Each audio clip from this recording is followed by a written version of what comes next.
Evet. Numaraya başlamadan önce klasikleri desteği seyircime veririm. Seyircim dilediği gibi haldır, huldur, şaldır, şuldur işte desteği karıştırır.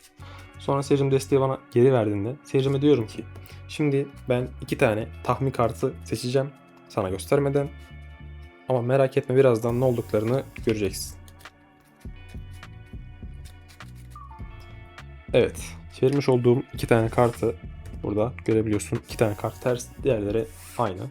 Şimdi senden bir şey yapmanı isteyeceğim. Bu da yaklaşık olarak desteği ortalarından bölmen olacak. Yaklaşık olarak seyircim desteği ortalarından bölüyor. Ve diyorum ki şimdi bu bölmüş olduğum kısmı işaretlemek için desteğin yarısını üzerine bu şekilde koyuyorum. Sonra ne yaptığımızı kısaca bir özetleyecek olursak, kartları sana verdim. İstediğin gibi karıştırdın. Sonra ben 2 tane tahmin kartı seçtim. Sonra sen kartları yaklaşık olarak ortalarından istediğin gibi böldün. Şimdi bu üstteki kart senin seçmiş olduğun kart olacak. Bu karta dokunmuyoruz, açmıyoruz. Şimdi sana benim seçmiş olduğum 2 tane tahmin kartımı göstereceğim. Bakıyoruz. Bir tanesi burada. Karo kızı.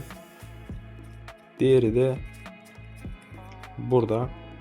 Karo valesi. Şimdi eğer direkt bu kartlardan senin kartını bulmaya çalışsaydın birazcık basit olurdu, değil mi? O yüzden bu işi birazcık zorlaştırmak için Karo valesi dedik, değil mi? Karo valeyi destenin en altına alıyorum ve K, A, R, O, V, A, L diye heceliyorum. Ardından Karo kızını da destenin en altına alıyorum ve yine aynı şekilde K, A, R, O, K, I, Z diye heceliyorum. Şimdi bundan sonra bu 2 destemden biri senin kartının sembolünü, biri ise kartının değerini belirleyecek. Soldaki kartım senin kartının değerini, sağdaki ise sembolünü. Yani sinek 5. Sence bu kart sinek 5 mi? Hadi bakalım. Sinek 5. Evet, şimdi gelelim numaramızın nasıl yapıldığına. Öncelikle numara setupsız, yani herhangi bir şekilde önceden destenin nasıl karıştığının hiçbir önemi yok. Yani seyircime istediğiniz gibi karıştırtabilirsiniz, hiçbir önemi yok. Tabii ters düz yapmadığı sürece. Son kartları alıp ters çevirip 2 tane tahmin kartı seçeceğim dediğiniz yerde şunu yapıyorsunuz. Destenin en başına bakıyorsunuz. En başında ne var? Matcha 2. Matcha ve 2.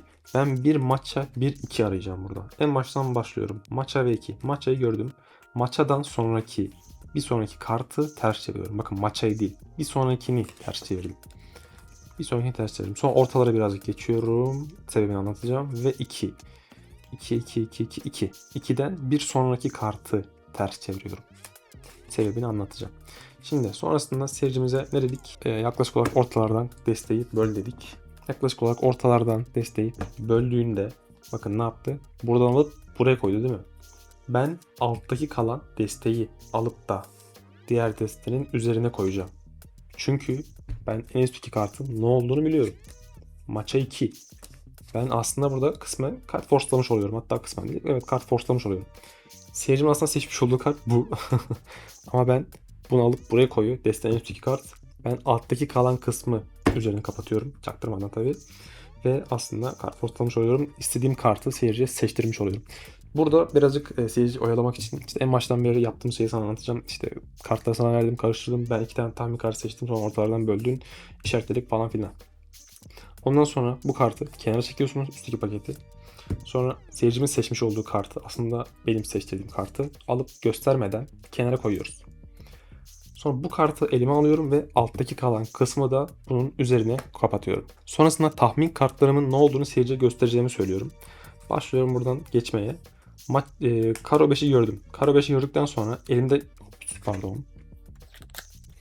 kalan kartlarla beraber Karo 5'i diğer destenin üzerine kapatıyorum. Sonra yine bakıyorum seçmiş olduğum diğer kart nerede? Seçmiş olduğum diğer kart burada. Bunu gördükten sonra altındaki kalan kartlarla birlikte onu diğer tarafa ayırıyorum. Ve 2'ye bölüyorum. Bu şekilde bölmeniz önemli.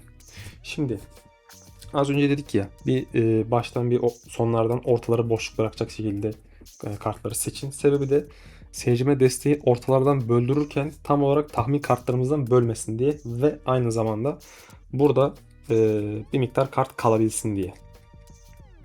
Sonrasında yapmış olduğumuz şey, seyircime diyorum ki Eğer direkt bu kartlardan senin kartını bulmaya çalışsaydım biraz basit olurdu değil mi diyorum ve desteğin birini elime alıyorum.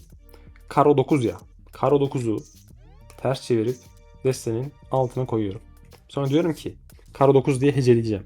Aslında burada kaç kart heceledim, kaç kart koyduğum hiçbir önemi yok. Çünkü buradaki elimde tutmuş olduğum kartın ben ne olduğunu biliyorum. Yani ne olduğunu bilmeseniz bile sembolünü veya değerini biz seçtik bunun. Dediğim gibi burada işte ister heceleyin, ister seyircinin söylediği bir sayıyı uçak bir geçsin. İster seyircinden bir sayı alın, o sayı değerinde buraya kart sayın, hiçbir önemi yok. Yine bu pakette de aynı şeyi yapacağım. Karo 5. Karo 5'i ters çevirip destenin en altına koyuyorum ve benim asıl istediğim kartı en aşağı koyacak bir şekilde başlıyorum ve isterseniz Karo 5'i heceleyin. İsterseniz seyirciden bir sayı isteyin. İsterseniz seyircimizin ismini heceleyin. Hiç fark etmez. En alttaki iki kartın ben şu an neler olduğunu biliyorum. Kartları açıyorum ve diyorum ki şimdi bu iki karttan biri senin seçmiş olduğun kartın sembolünü, diğeri ise değerini belirleyecek. Yalnız burada bu kartımızın ne olduğunu unutmayın. Maça 2. Maça ve 2 diyeceksiniz. Kupa ve vale demeyin. Sıkıntı. Yani bunun ne olduğunu unutmayın. O yüzden maça 2. Diyorum ki buradaki kartım senin kartının sembolünü, buradaki kartımsa değerini belirleyecek. Maça 2. Sence buradaki kart maça 2 mi? Hadi bakalım. Maça 2. Evet, numaramız bu kadardı. Abone olmayı ve like atmayı unutmayın. Gitmeden